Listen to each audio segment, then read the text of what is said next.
I'm gonna record it.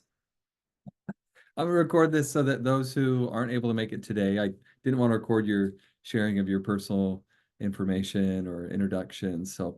But I'll record this and subsequent sessions going forward. So if something pops up and you're unable to make it to a live, you'll be able to watch later. But I'd always encourage you to come to live sessions because I will give chances to for you to ask questions and to engage and talk a little bit more about content and material going forward. Um, but we're gonna do uh, we're gonna do some introduction as far as the class is concerned for today. So before I pull up the syllabus and everybody falls asleep, um, as I walk through that, let me talk to you about 174 and sort of the magic of 174 for a minute. This class has become one of my favorite classes to teach and one of my favorite classes to engage material because the goal of this class is to introduce you to counseling theory. Counseling theory that has developed and is actually still pretty new in terms of what we do as counselors and or therapists. And I'll talk about the differences between those concepts in a little later in class when we do some of that sort of consultative advising type of stuff later. But these are really core theories. And the interesting thing about core theories and what I'll walk you into is we see it everywhere. And I'm hoping that as a result of this class, you start to see theory in your life in a lot more places. I would actually submit to most of you, to all of you, that theory is, and human theory is the main thing that underlines like your interpretation and your experience of the world around you. And you see it everywhere. You see it in news, you see it in politics, you see it in social interactions, you see it in the advice that your friends give you. You see various aspects and forms of the theories that we're going to talk about and discuss, right? Um, for example, maybe I'll give you a small example, right? Like I was once seeing a client, or sometimes we always talk about affairs, right? So I do a lot of therapy work, and I see clients on the side, and I do a lot with couples. And in couples, it's interesting because the majority of what I deal with is affairs. And if you ask people why people have affairs, what you get is you get someone's theoretical version of why affairs exist, right? And for a long time, we were stuck on, and we believed that affairs were really just about sex, like that, we point at it and say, oh, the statistics say men have more affairs than women. And so it's really about sex and sex, sex, sex, sex, sex, sex, right? And really, what we were doing is we were just pulling from early Freudian concepts, theoretical concepts that were really these ideas that we are just primarily sexual beings, and most of the things we do is related to sex and sexuality and things of that nature. Uh, and so we tend to conceptualize it in many ways that way. Over time, the statistics have changed. Now, affairs are much more, I don't want to call them balanced, but you see it's much more like 50-50. Women are having affairs as much as men are having affairs. And so we have additional theoretical conceptualizations of why these things occur, why people are the way they are, how people interact the way they do, is explained a lot in the theories that we're going to cover. So one of my favorite things to do as part of this class is for you to understand and better understand why we view and see things the way we do. Um, my wife thinks I ruin a lot of movies, which is probably totally true because I just theoretically try and understand what they're trying to explain within a movie, right? And I'm like, oh, that's that theory. Oh, that's that theory. Oh, well, according to this theory, blah, blah, blah, blah, blah, yada, yada, yada. I've even in the past, in even my couples classes when addressing theory, I pull up The Bachelor and The Bachelorette and these types of shows because theory is everywhere in our lives. Politically exists within our lives, Socially, it's everywhere, right? You get out of a rough relationship and you go to a good friend or a family member. Well, guess what? They're probably giving you something that is based in one of these theories that we will cover throughout our short week, 3 weeks together, right? Either something related to, oh, they've got problems with their own parents, right? It's their hatred for their own parent, right? Which comes from Freud or a little bit of Adler. We don't study Jung, but Carl Jung delved into a little bit of that, right? Or we may talk about repressed feelings, anger. We may talk about defense mechanisms. Everybody heard of defense mechanisms before? Right? Like, oh, that's just a defense mechanism, right? So this is early theoretical assumptions, and so this is the cool part. This is the fun part for me about this class in general, is it's really a chance for us to better understand human nature and human interaction. Now, this will be different than a psychopathology class, which is psychopathology class is really about diagnosing and saying, here is what is wrong with people, right?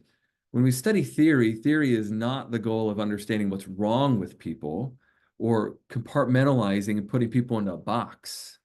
But theory is a better way for us to be, I would say, even more compassionate or understanding towards those around us.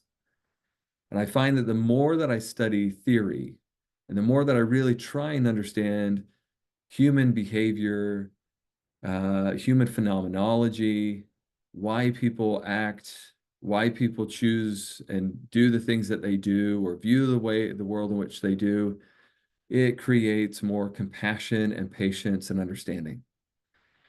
And so as we go through each theory, if at some point you find yourself really pathologizing, right? Like diagnosing or like going, this is what's wrong with so and so, or that's not the point of theory. That's not the purpose here. I was on a run with a good friend a couple Saturdays ago, and I guess last Saturday. Time goes by so weird during breaks, but I was on a run and I'm just running with a friend, and he goes, "Hey, tell me about this. Tell me what you think about this." And he starts to talk about an experience he had with his now wife when he was dating her and how she had kissed like another guy, but they weren't really dating. It was like the friends, we were on a break sort of concept for my friends references out there. And so he's like, tell me why today, still to today, it still hurts quite a bit, right? And I was like, oh, okay, well, I can't tell you definitively, but here are three theoretical concepts as to why, or theoretical explanations as to why something that happened, 20 years ago in your life may still hurt to this day when your wife may talk about it, or you may talk about it when you tell your kids stories about dating experiences and how you met and that sort of thing. Like, here's why it may still hurt a bit. And so I walked him through and said, here are the three sort of theoretical concepts. And he goes, oh, okay. Well, the first two I don't like. The third one I really like. And I go, okay, well, that's good. And it provides me with a deeper understanding, an alternate explanation of why he does what he does or why it hurts in the way that it does. And so as you study this stuff, just I hope that it provides you with more understanding, more patience as you interact with others, more compassion as you get someone that flips you off at a light with which for a reason you don't know why, right? And you're like, what's that all about, right? Or I don't know why they're acting this way. Or you see someone angry in a grocery store, or lots of other human phenomenological occurrences that we may not normally understand. I think theory is a great gateway to understand that. And I hope it provides compassion for you as you do that. So that's what I look forward to providing with you or walking you through this 3 weeks as we engage in class together. So here is the syllabus. I'm going to share with you the syllabus. This kind of takes up your whole screen, doesn't it? The syllabus. Good. So let's walk through this just so you have some information that's going to be really helpful for you I need to update my syllabus on a few degrees. Uh, anyway, I am a marriage family therapist. I'm no longer an assistant professor. I'm an associate professor, and I'm no longer an associate marriage family therapist. I'm a licensed marriage family therapist. I don't know why this would be that way for last winter, last year, but why that hasn't been updated. But this Zoom link is the link that we will use, and hopefully it was the link used today. You also have access to the Zoom link on Canvas, and you can go on Canvas and find that same Zoom link. As I just described, we're going to go through lots of different theories, theories that cover really basic and foundational counseling models. This being a 3-week course, mentioned you're going to get that light version, which is brief introductions to these concepts to sort of introduce them to you. There's always way more depth to it. And so we have to be really careful to not dismiss something just because we only see it on the surface level. Once you get into more depth within these theories and each one of these approaches, then you start to find more value and meaning. Freud is a great one. On the surface, Freud was hyper obsessed with sex, right? Which I imagine he would even suggest as a projection of his own doing, right? But we may look at that and go, hey, on the surface, Freud thought everything related back to sex, right? I don't like this because I wanted to have I had sexual feelings towards my mom, and I never had those realized. And I suck on my thumb because, you know, I wasn't breastfed at some point, or here are these other things that we could easily or anecdotally just say, hey, Freud is kind of a wackadoo and nothing really mattered. But if we dive further into some of what Freud did, right? Or even on the surface, we could say, hey, Freud he studied incarcerated populations, and so it has no application to anybody who's not incarcerated, right? Or we could say Freud was some white, chauvinistic, misogynistic male, so everything he said and did doesn't apply anything to women or doesn't apply anything to anything else, right? But if we dove more in and we didn't just take those surface level sort of concepts, we could say, whoa, Freud actually did some really interesting stuff at the time, which was quite revolutionary, introducing and moving away from kind of a medical model of looking at people and looking at the psyche of people really hadn't been done before. There had been philosophers that had looked at things, but not from a phenomenology standpoint. And so the way he began to research and understand and conceptualize, that's really influenced much of what we continue to do to this day, as well as maybe a few really key pieces like critical periods of development is a really core concept within Freud, where he sort of suggested, hey, we have these periods of time in our life where we develop in very specific ways, and it's really important that we develop in those time frames those things, or else we struggle in development later. And neurologically, we've seen this come to fruition in certain ways. Language acquisition and development is one of those. We know that if you learn languages when you're younger, your language acquisition later increases, as well as your phoneme accessibility increases, right? And what that means is phonemes are sounds of letters. So like English and Spanish have 2 different phonetic alphabets. They're not the same. So my phonetic alphabet in English has different sounds for letters, and my phonetic alphabet in Spanish is different phonetically, right? Different sounds, and they don't overlap. So even though I have a T in English and a T in Spanish, those are largely impacted by the vowels that surround them. Sorry, you weren't here for linguistics lecture this morning. But if I speak Spanish when I'm younger, my ability to match the phonetic sounds later in life and acquire and use those phonetic sounds is greater than if I never acquire that phonetic sound. And neurologically, we start to lose concepts within language development and acquisition, which becomes really interesting.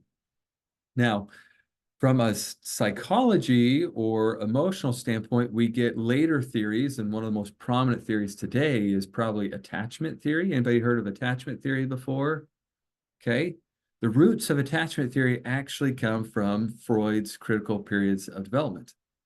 It was Bowlby and Ainsworth that were early studiers and influenced by Freud and really studied attachment as a key early developmental behavior and developmental concept within children.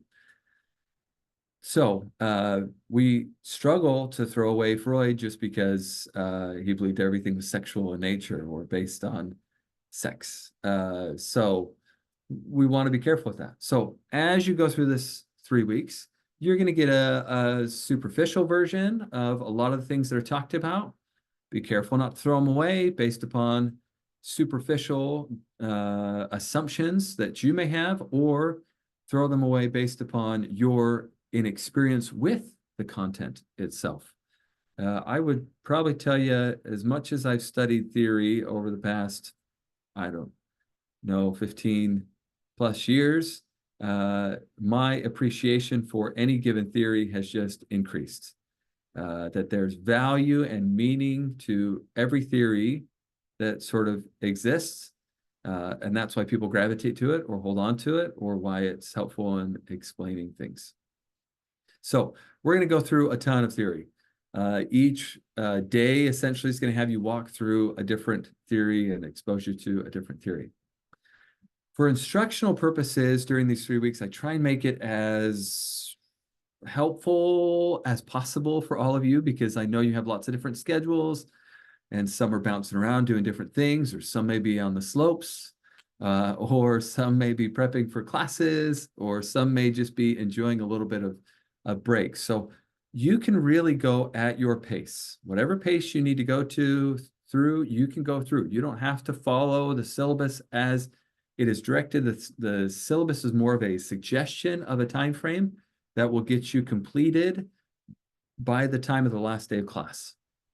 Otherwise, you're welcome to go, hey, I'm going to do a couple modules today, or I'm going to do 2 or 3 modules today, or I'm going to cram it all into 1 week and be done in a week. You could seemingly do that. So most of what we do is there's going to be a few live lectures sprinkled in, which will give me a chance to help instruct you on a few things and then give you some Q&A time. But you're just going to go through modules and work on modules. And if you complete all the work that's in the modules, that will be what your grade is really based upon as far as this class.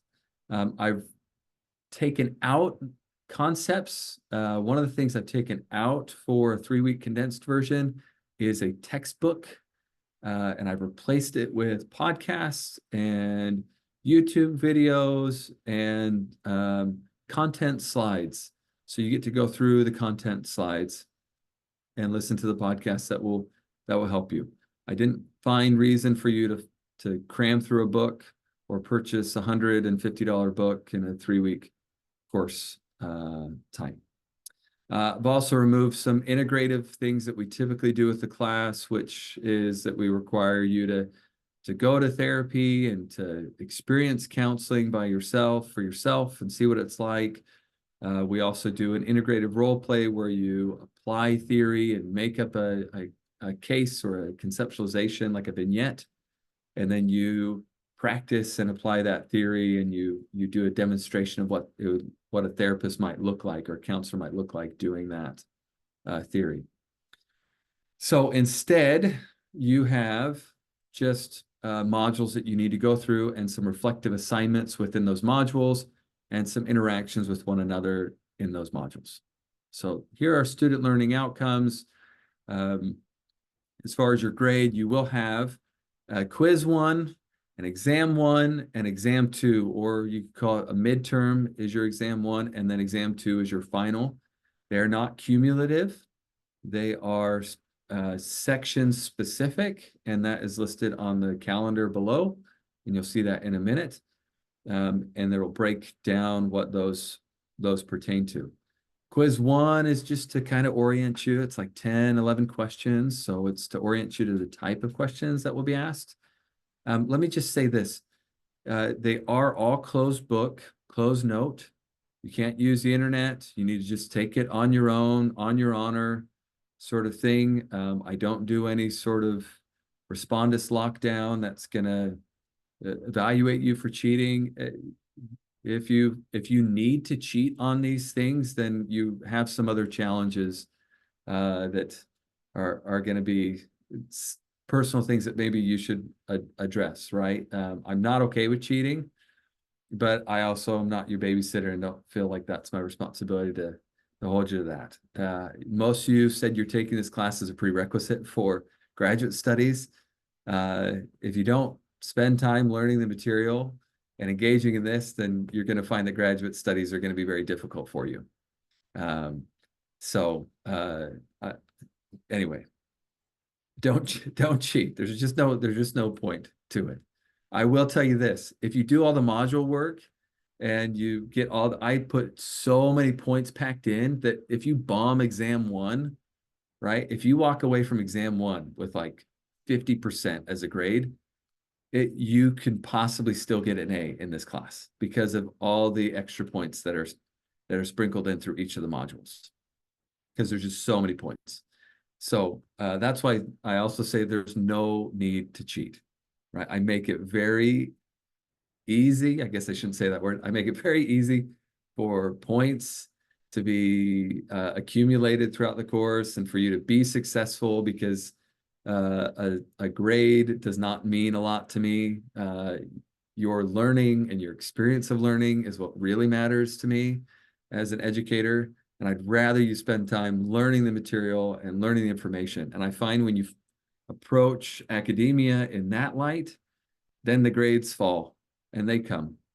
I chased grades for most of my undergraduate years in the beginning, and I did not do well. And then I learned to love learning, and I learned to find something I love to learn. I hated all my prerequisites. I hated all like the stuff that was a precursor to really what I wanted to learn. And I bounced around for a bit as an undergraduate. And then I sat in a class with Dr. Erin Holmes, and it was a theories class, and we covered family systems, we covered chaos theory, we covered feminist theory, we covered a number of different theories. And I went, oh, this is where I want to be. This is what I want to learn, and this is what I want to understand.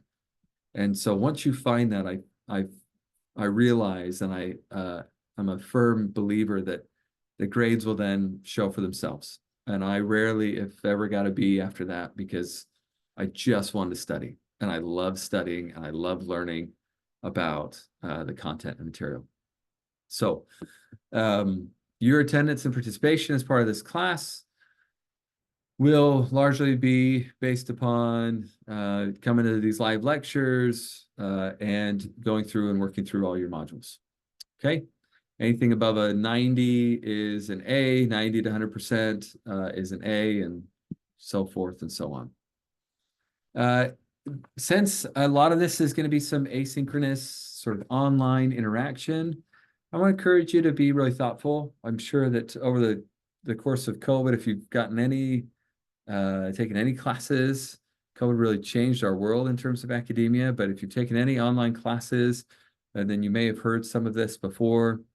This is not original to me. This is from another professor who's much smarter and wiser than I am that kind of put this together. But I piggyback off of her work. So let's be really conscientious as we interact online. There's some really important things to consider. One is to tone down your language. Don't interact virtually in this class like you would on a text message with a best friend. Okay. The vast majority of the things that you do with a best friend on text messages may be implied, and there may be allowance to do so because you know each other so well. you don't know anybody in this class. Some of you just introduced each other, and you may have already formed judgments about one another, right? Hopefully not, but in most cases, tone down your language. Don't use strong language, uh, or walk in like a wrecking ball, right? And try and break up stuff. This is not a space to confront people. This is not a place to challenge people's beliefs and to win an argument. This is not that kind of place. This is you're not your chat sites online where you read an article and then you go argue with somebody about the nature of the article. This is about education and growth. Shooting people down, fighting with people virtually does not actually facilitate any growth. I've never seen a chat room where someone just like lambasts somebody else and then the other person goes, "Oh, thank you for bringing that to my attention. And now I really feel like I can change." I'm not saying that doesn't happen, but I'm just saying I haven't really seen that happen. Just as much as I haven't ever seen that happen in person, where two people just fight and argue. And I see it all the time in therapy, right? And then the one person just looks at the other person and goes, thank you for really yelling at me and bringing that to my attention. That I just learned so much from you. And now my world has now just changed, right? Like that is such a bizarre concept to me. So tone down your language, keep a straight face, avoid humor and sarcasm, especially in text.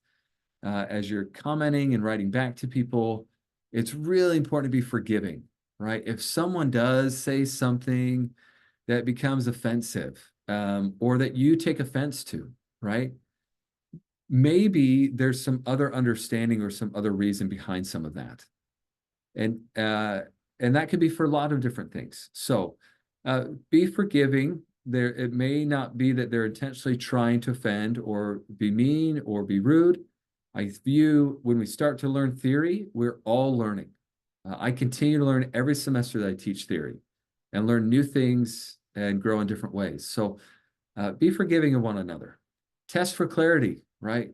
Reach out and go, "Hey, is this what you're really saying?" You're welcome to reach out to that individual. If for some reason none of that's going well, reach out to me and say, "Hey, Jeff, something's happening," whatever you want to call me, Jeff, Professor Crane, Dr. Crane, whatever you want to call me. Say, "Hey, this thing happened and it's quite offensive. I'm kind of hurt by it," or whatever. Feel free to reach out to me via email. We'll set up a time to meet. If you want to do that, we'll chat and talk about it. If I need to get involved, I'll get involved, but I want it to be a good learning experience for everybody. The moment we start fighting and arguing and kind of, or even that moment where you just quietly withdraw and go, "Oh, I'm done with this. Too many offensive things have been said or too many hurtful things. Like I'm shutting down. Well, that stinks. That takes away from your learning opportunity and your ability to grow as well. So be conscientious of those things. And with that, the last thing is avoid net speak, right? Avoid acronyms. Don't type in all caps. Don't use language you would normally use when texting, even if you assume that it is universally understood. There's kind of this older guy in the room that may not know all the ins and outs of net speak these days. So just be conscientious of that. All right, questions so far about any of that?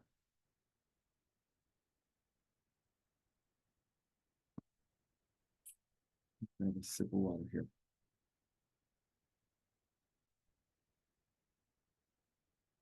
All right, we're doing okay. All right, well, let's go down to the course calendar. Again, this is suggested. This is a suggested course calendar. If you want to, if having something like this helps you stay organized and you go up, I'm just going to go little by little. I would imagine that each module is going to take you 1 to 2 hours. Now, depending on how you do it, you can condense it perhaps a little bit. And what I mean by that is, okay, and we'll go through the Canvas shell in a little bit. But depending on how you do things, like oh, okay, there's a podcast and I want to listen to podcasts, and you like to work out in the morning or go on a run or you commute to someplace, you can listen to the podcast on your commute. You can listen to it on the treadmill or out on a run or something like that. Um, so, okay. I'm just noticing there's a few questions in the chat, so let me see. Let's see. Does class start 11 every day or just today? Okay, we'll go through that in just a second here as we're looking at the course calendar. And it looks like you have some classmates responding to that. So take a look at the course calendar here. We have some variation in what we're doing a little bit, but by and large, it kind of just goes module 1, 2, 3, 4. So on your left-hand side is the module 0 down to 11 is what they're labeled as.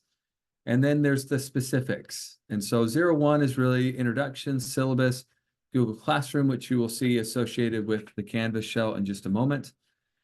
And there will be some instructions there. Then we have ethics, laws and ethics, psychoanalytic, Adlerian, January 1st, technically a university holiday. So, or I guess it's all university holidays. So I didn't list anything on January 1st. I don't know where people are going to be at. But you'll want to take quiz 1 once you finish these first 3, because they go modules 0 through 2. Okay. Then January 2nd, existential, person-centered, gestalt, behavioral, cognitive.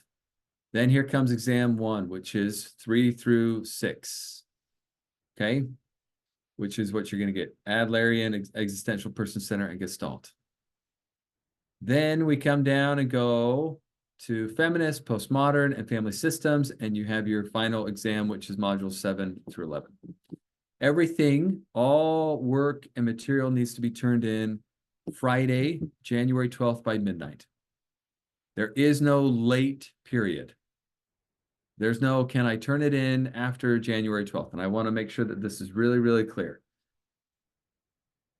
I could, within these 3 weeks, say, hey, module 0 is due by, I put it on here as December 26th, so it is due by December 27th. And then module 1 is due by December 28th. And you have all day of 27th to turn it in and 28th. So I could do individual due dates on these. And I elect not to do that because I want you to have the space to work through it in kind of at your own pace and your own speed. But that does mean that the hard, fast date deadline is the 12th. I get online the 13th in the morning, and I then go and enter grades. I compile grades and I enter grades first thing on the 13th.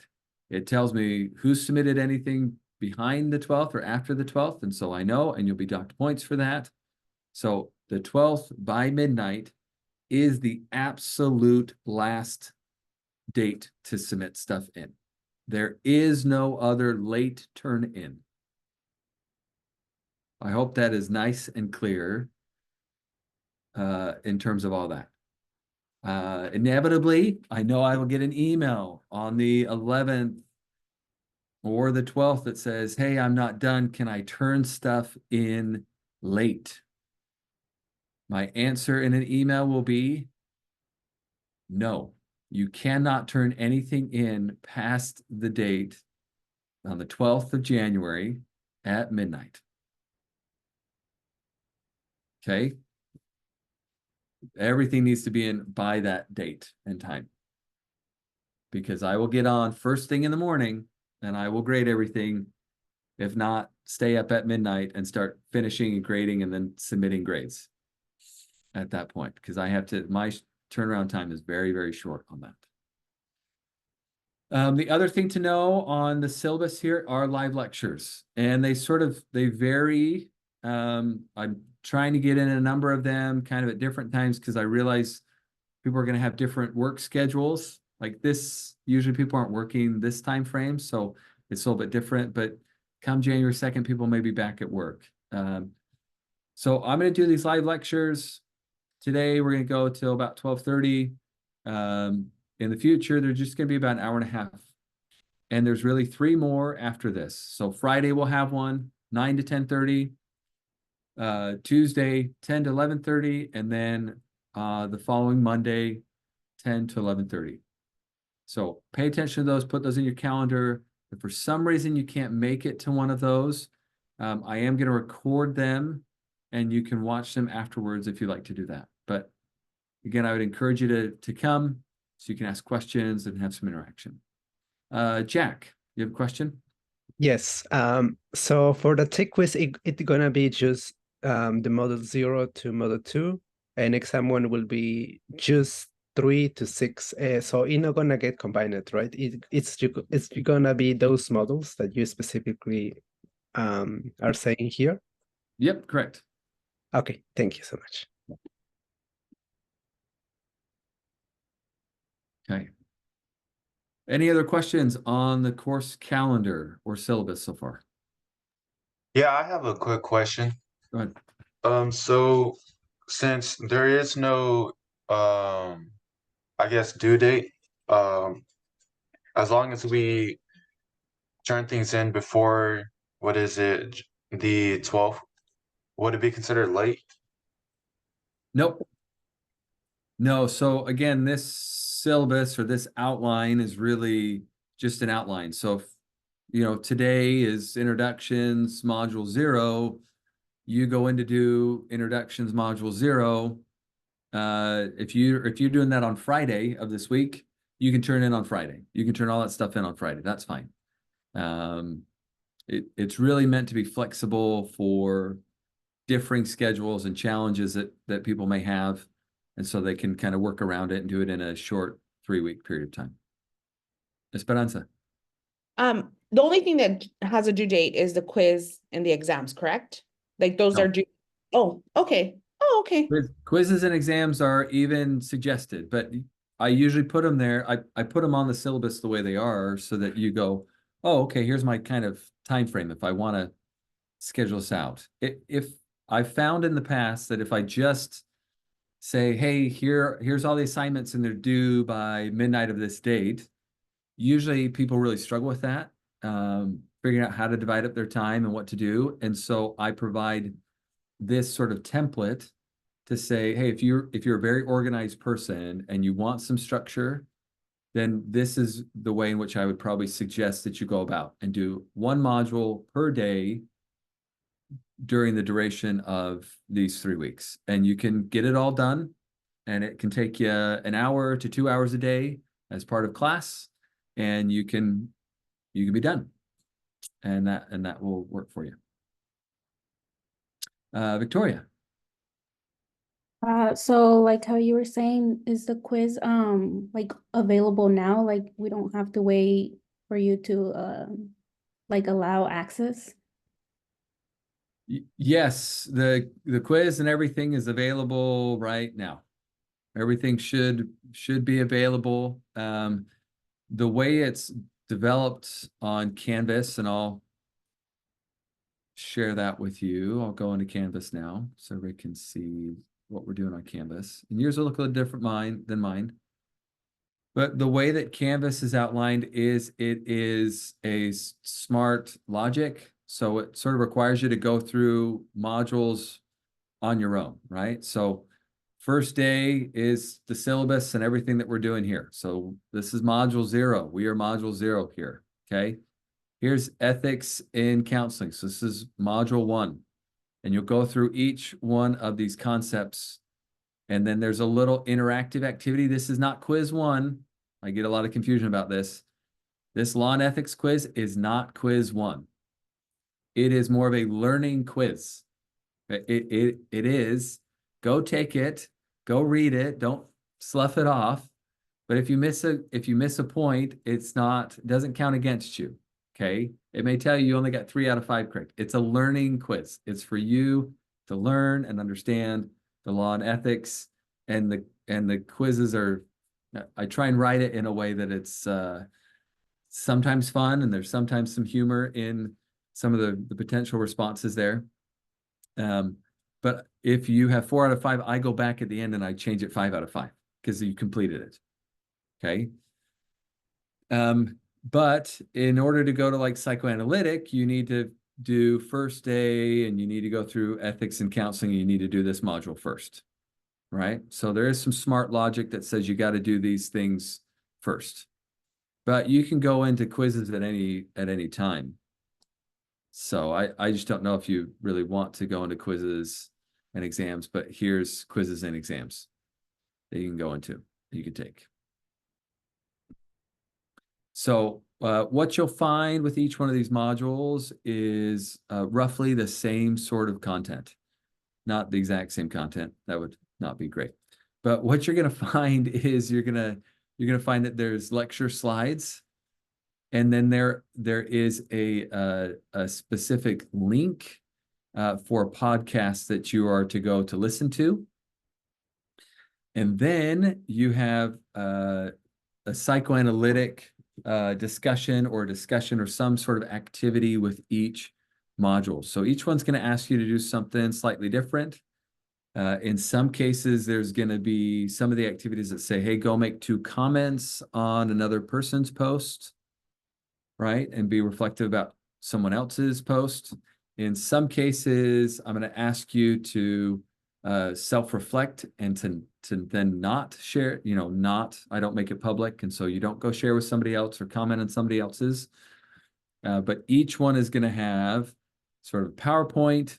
It's going to have lectures and transcripts, which this is going to be a link to a podcast that you can go find, which podcast is also listed on the syllabus. And then there's transcripts available for those as well.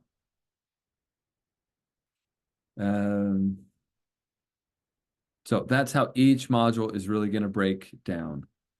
Abigail asks, are the questions on quiz 1 and the exams similar to the module quizzes? I'm not quite sure module quizzes. There's not really module quizzes. There's the law and ethics quiz, which is the interactive. Instead of calling it a quiz, I would just say it's an interactive experience for that module. And every module is going to have a subsequent interactive experience. Quiz 1 and the exams are going to be different than that.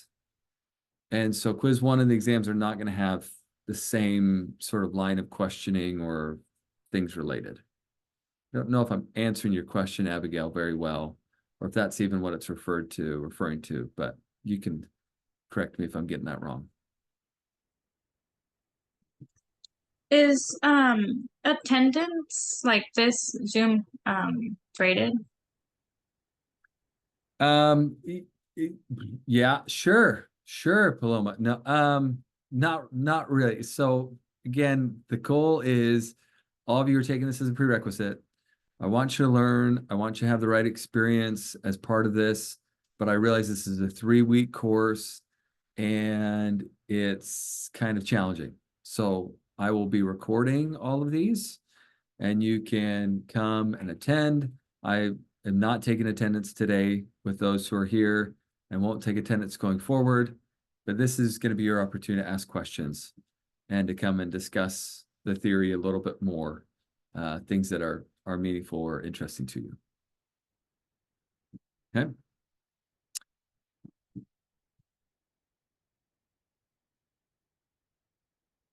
Okay, other questions? So there's all your modules that are there.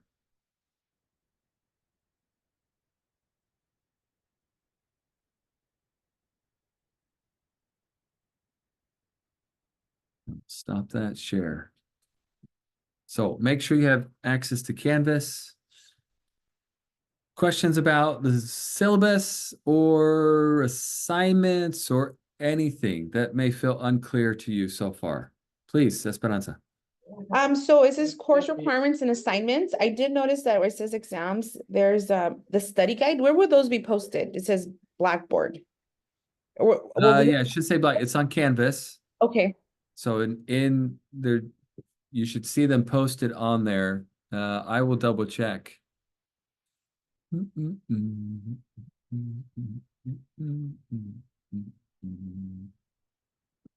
I have a quick question. I think in the syllabus somewhere it mentioned Google Classroom. Will we be using Google Classroom as well as Canvas or just Canvas? No, I apologize. That should be taken out. We won't use Google Classroom or Blackboard. I don't know why I have those in there. I'm a terrible proofreader, apparently. So those will not be a part of that. This is all Canvas.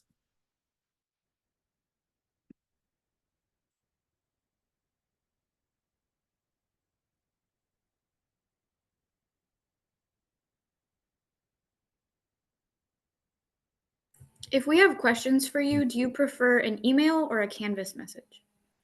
Either is fine. You're gonna get, when you email me, you'll get the I'm out of office sort of thing. But if you send me a message through Canvas, it sends me an email. So which I often check regularly. That message is really for anybody who's not in this class. I have a bunch of administrative responsibilities at the university. So I'm telling them that I'm not responding to them, is what I'm telling them. But I will respond to all of you. Let's see. I doubt that you all can see.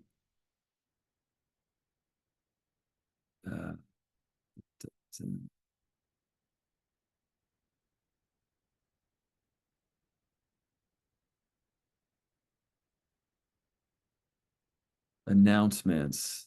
Are you able to go into your Canvas announcements at all? Is there anything, if you go into announcements, is there anything in there for you?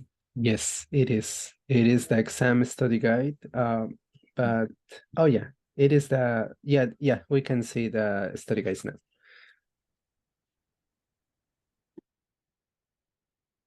There's and there's really no exam study guide for quiz 1. There's not a study guide for that. But since exam 2 or exam 1, exam 2 are a little bit bigger, those are the study guides for that. Okay. All right. Other great questions. Really good questions so far. Other questions?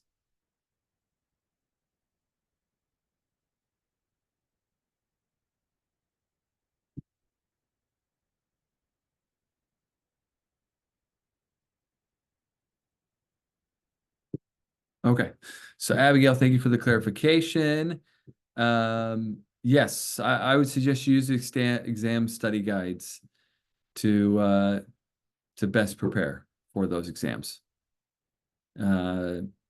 Key terminology. One of the things when you talk about theory, you really want to say, what are the basic assumptions of theory? Like, how is this theory different than some other theory? And then the key concepts or core concepts of that theory then become meaningful. So language that they may use in that theory as opposed to others, right? So if I were to say something like power, right? If I were to say, hey, there's a power differential in this relationship, right? Versus saying something like there's a hierarchy, right? Hierarchy typically is associated with a different theory, and power is associated with another theory, right? Not the same sort of concepts. So, and this is where it'll get fun, because you'll get to learn some language and terminology, and you'll go, wait a second, I hear people using that language all the time. Is that really from this theory? Does this really come from this theoretical orientation? And be like, yeah, it actually does. So the way you talk and the words you use is really influenced by theory. And it's super interesting. As a small aside, I know I tell lots of stories. The small aside, it's really fascinating how people study you. You are nowadays viewed as much more of a consumer than anything else. When I was at Texas Tech working on my dissertation, I was doing a neurological study for my dissertation, and And so we were in these large groups where we'd have people from different departments across the university that we would be sort of brainstorming and talking about how to do these fMRI studies, functional magnetic resonance imaging studies. And what we needed to sort of target in the brain, look at. And one of the more fascinating ones was a group from the advertising department at the university. Not that they were advertising for the university, but it was groups that were studying advertising. And what they wanted to study neurologically was how the brain responds to handbags. Like what is going to elicit the most pleasurable response neurologically to a handbag. And so they had various forms of stimuli of if a celebrity is holding a handbag, if it's a handbag with like a scenic background, if it's a handbag with an everyday person, if it's a handbag in this, if it's a handbag, and they had all these different stimuli that they were trying to measure what then becomes most pleasurable, because as a consumer who may buy handbags, the goal is for it to just be so pleasurable, like be a really neurologically pleasuring experience for you. Not like, hey, I get aroused when I see that bag sort of thing, but more like my brain just tells me, oh, this is really nice. Like, I really like this thing, right? And in a world in which we struggle so much mental health wise, we have lots of downtime and down things. And so we often gravitate to things that we don't even know why they are pleasing to us neurologically, but we just do, right? And so we engage in those things. And so it was like troubling / like really fascinating to see, whoa, hey, even marketing and advertising is really geared towards developmental psyche, right? Of what becomes meaningful for us. So kind of fun stuff. Well, let me switch gears a little bit. I want to do a little bit of advising here in our last 20 minutes, if I can for a minute. There's some really interesting things. So when we talk about counseling, for example, our department at Fresno State is a counseling department and is made up of 4 different programs within a counseling department. Kind of 5 programs now, but I'll only speak to one of them as kind of a combined program because it's historically been that way. But within our department, we have student affairs and college counseling, school counseling, we have marriage, family, child counseling, and we have like clinical rehab and mental health, which now those are separated out. So it's clinical rehabilitation and then mental health counseling. So there's really 5 programs within our department now. And as you look across the landscape, you get sort of well, what's with all the acronyms, right? Like you get MSW and MFT and LPCC and PsyD and all these different acronyms, right? Well, those speak to different professions, and each profession has something unique to them that becomes really, really meaningful. And they all do something different. If they did all the same thing, then they'd all be called the same thing, right? Within each profession, you also have certain groups that are licensed groups and certain groups that get credentialing, let's say that. And then on top of that, you have accreditation. So accreditation is related to the university. So let's break all this down into maybe some more understandable pieces.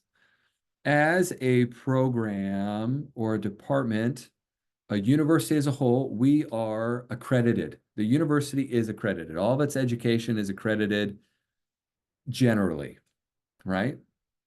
So is the University of Phoenix, okay? So is Harvard. So is Kansas University or USC or UCLA. As a large body as a whole, they are accredited. Now, then what you get is specific departments or even specific programs that then become accredited through other more specific bodies. And so what you'll find is a program like MFCC and our rehab programs, mental health and then clinical rehab program, those programs are accredited through a group called CACREP. Okay. And that all that means is they influence the content of or the nature of the classes that we teach and the direction that we go. Okay.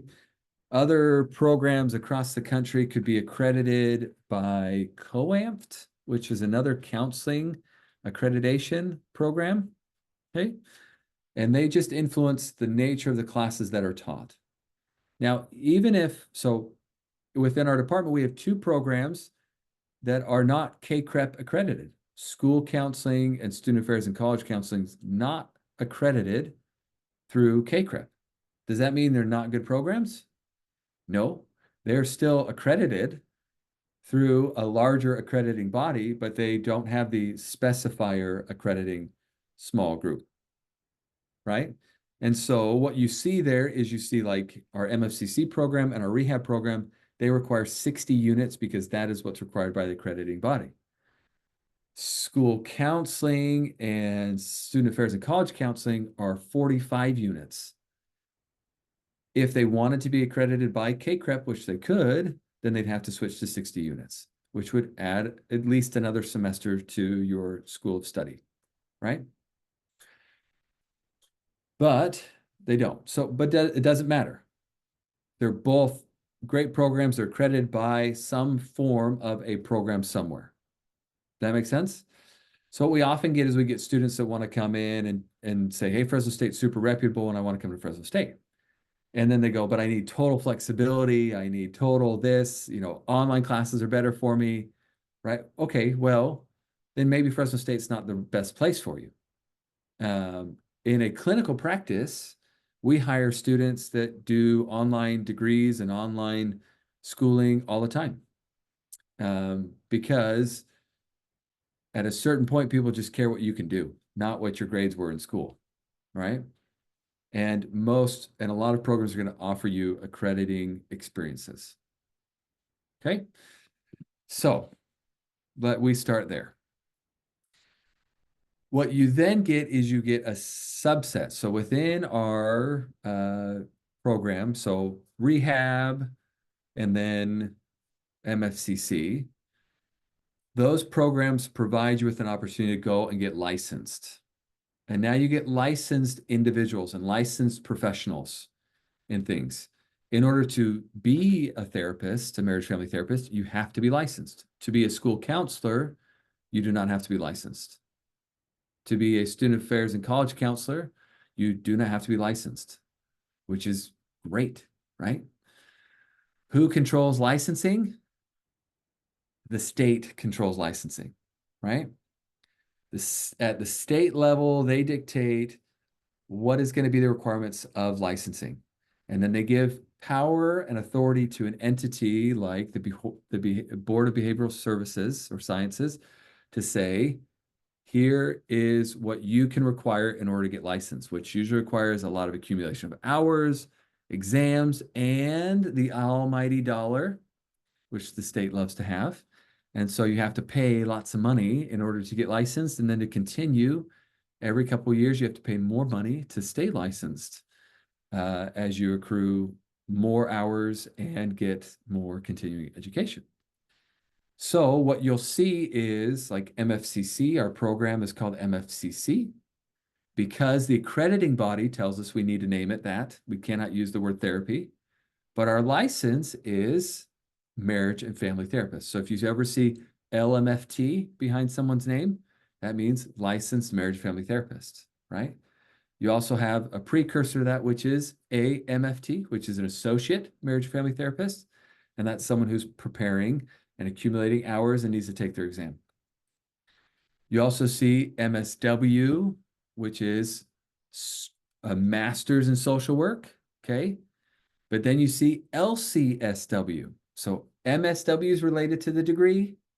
LCSW is related to the license, right? ACSW, associate social work, right? That would be associated with the license. So they're 2 different things. You understand this? Is this making any sense? Okay. As a result, they do different things. And so I want to talk about what they do that's so different as you're thinking about graduate programs, where you want to go and what you want to do, because oftentimes we get students who come into programs and go, this isn't really where I want to be. This isn't, ooh, I wish somebody would have told me along the way that this was going to be different. So let's break it down into sort of licensed or counseling professions a little bit, okay? So let's say we have a kiddo that's struggling in school. Just as a general, here's a kid struggling in school. We've got someone in psychology. If you want to go get a graduate degree in psychology, a psychologist can come in and a psychologist can look at that kid, diagnose the kid as an individual, and they would probably conclude that they have an individual pathology. What that means is they would say, oh, the kid has some form of ADHD, or maybe they're some type of defiant personality disorder, right? Oppositional defiant disorder, right? Or maybe they've got some other, they're going to use their DSM and they're going to give an individual diagnosis for that person. What a psychologist then will do is they will then use primarily cognitive or behavioral approaches. Okay, so DBT, CBT. I feel like I'm singing Jingle Bells when I start to rattle all that stuff off, right?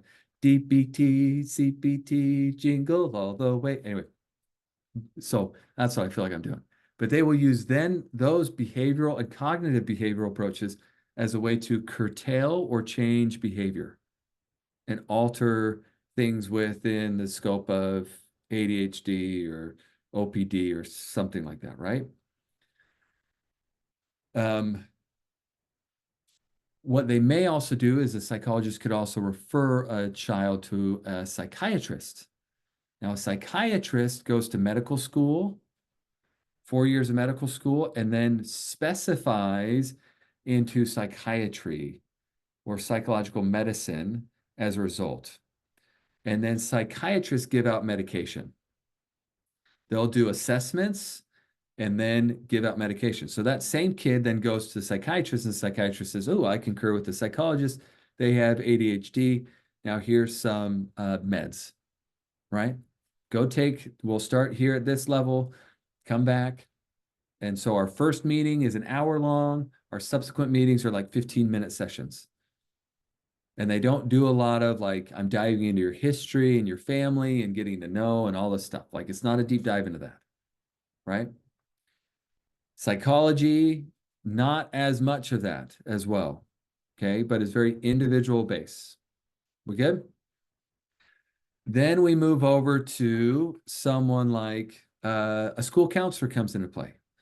Well, a school counselor is going to get some experience in kind of counseling in general, but really isn't going to be a person that is authorized to diagnose an individual, isn't going to be someone that does ongoing counseling with an individual within a school setting. They may sit on IEP consultations, but their main focus is to help in terms of academic progression for students. And so they often sit in administrative meetings, interact with administrators, build schedules out, help create a situation and scenario where students can be academically very successful. And so they may sit in on those meetings and go, oh, this kid is struggling in school. What can we change, or how do we need to do things, or what teacher might we consider putting them with or moving around their schedule so that they can be really successful as part of class, okay? The student affairs and college counseling is that concept on a bigger scale, on like not a bigger scale, on a higher scale, like in college and advanced degrees is where you're going to see student affairs and college counseling. They work in community colleges, they work in university settings, whereas school counselors work in school counseling settings or school settings, like elementary, K through 12 type of setting. With that, because you're working with minors, the state requires you to get a PPS credential. And so often in a school counseling program, you're going to see that there is a PPS credential responsibility, which means you have to accrue, depending on the program, somewhere between 600 and 750 hours of experience in order to finish that credential, and requires additional classes as part of credentialing. Okay? Most school counseling programs will have that built in as part of your academic experience. So they'll tell you, hey, you're doing 5 semesters, 6 semesters, because at the tail end, you've got to do these 2 placement internships where you're accruing 300 hours each semester. And then bada bing, bada boom, you're done. And we sign a certificate that gives you a PPS credential, take a little exam, whatever, and then you're off with your credential. That's not a license, that's a credential. Which is great because you usually don't have to re-up your credential. You don't usually get your license, you have to re-up. So moving along. Now we get into social work. So we get social workers that come along, and social workers that are in school settings. Social workers may approach that same kiddo and say, hey, that kiddo's struggling at school. Okay, what are all the other variables around them? We're not going to pathologize the individual, but we're going to look at all the context around them. And they work from an ecological theoretical framework, right? Which is bigger systems, micro, macro systems of interactions. So what's going on with the kid at home? Do they have basic necessities met? Do they have food? Are they getting food at home? Is it safe at home? Are they getting kicked around, hit around? Is there some abuse that we need to report and get taken care of? Is there shelter at home? Are they getting picked on at school or having issues there, right? So are all these needs being met? And so social workers may step in and go, hey, let's get resources for the parent or parents of the kiddo. Let's get some resources for grandparents who may be raising the kid. Let's get some awareness, some education. Let's just get some resources, right? Social workers work a lot in terms of resources when you're in a school setting like that. Theoretically, they come from a base which is more of holistic ecology. It's all these inner working parts that influence how we think and how we feel, right? So the things that influence you and impact you aren't just you and your direct family members, but laws that are passed, technology, social media, interactions and engagements, algorithms, things that happen within your community, bigger chronological things that happen within a society. 9/11 affected a whole group of people and age group of people in a different way than maybe it impacted younger individuals. And younger individuals don't think of 9/11 in the same way that,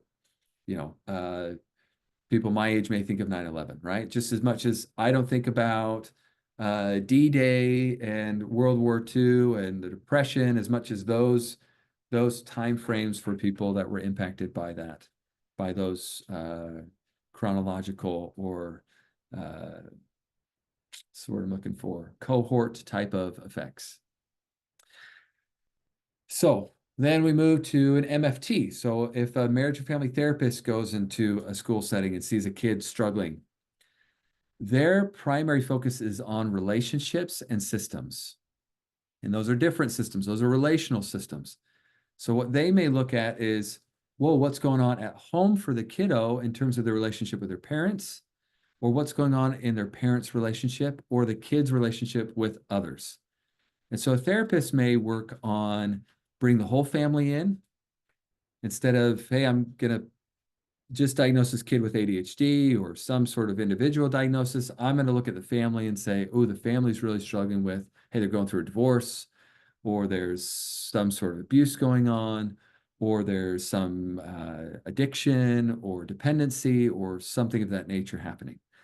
And so I'm going to look at improving the nature of the relationships for that kid so that they can come to school and feel more competent, feel more confident in what they're doing, and they have good relationships around them. Okay. Then rehab or mental health, we're going to get into, and specifically rehab, we're going to get into specific individual like addictions, treatments, centers, that sort of thing. And we're even going to work with rehab for patients who've had traumatic brain injuries or have been had traumatic issues in terms of addictions or abuse that they need specific rehab professional oriented help. And so each one of those, as you can see, breaks down into something different. Each license has a different, even according to the state, if you went into the laws of California, social workers have a different description of what they're able to practice and do. Psychologists practice and do something different. MFTs do something different. LPCCs, which is the license associated with rehab, typically, it is a different description within the state. And so what I often encourage people to do is consider where you want to do, what you want to be, what you want to be doing. I love, Tamara, that you found your dream job, and that's awesome. But most of you may not really be there. Think about where you really want to be as you go through this class and as you prepare for graduate schools and apply for graduate schools. Think 10 years ahead, think 5 years ahead. I think, what do I want to be doing? Was there something in the description of working with this child at a school, and specifically a school setting, but can be curtailed to lots of other things that you went, oh, this would be appealing to me, right? Or no, I don't want to approach it that way. I found that when I was working on my education, that was one of the very valuable things to me. Was I was initially a psychology individual and a psychology undergrad, and I was like, oh, I really want to do that. And I went and took the classes. I'm like, this doesn't fit for me. This isn't good. Like, I don't want to look at people individually. I'm interested in the relationships and dynamics and things like that. And then slowly built up, and I went, oh, now I found some place where it actually fits for me. So I encourage you to do that. Theoretically find where you want to be, what you want to be doing, in some of that description that was just given. So that's my 24-minute little spiel on some of the differences that are there. Many of you may have known all the differences before, but some of you may have not. So anyway, let me stop there. I know we're at time at 12:30. If you need to go, you can go. If you want to stay and ask any questions, I'll open it up and you can stay and ask any questions you may have.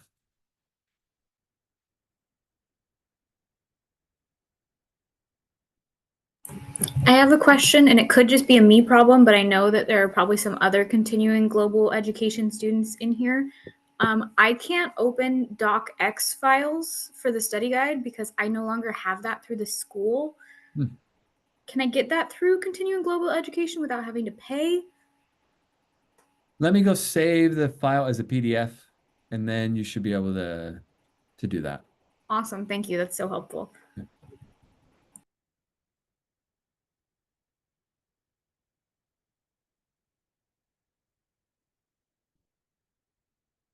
Any other questions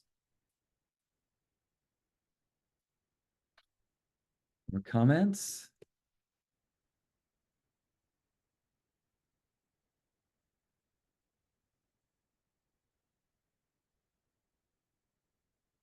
Okay, well, if you run into any problems, shoot me a message either through Canvas or through email, whatever you want to do there.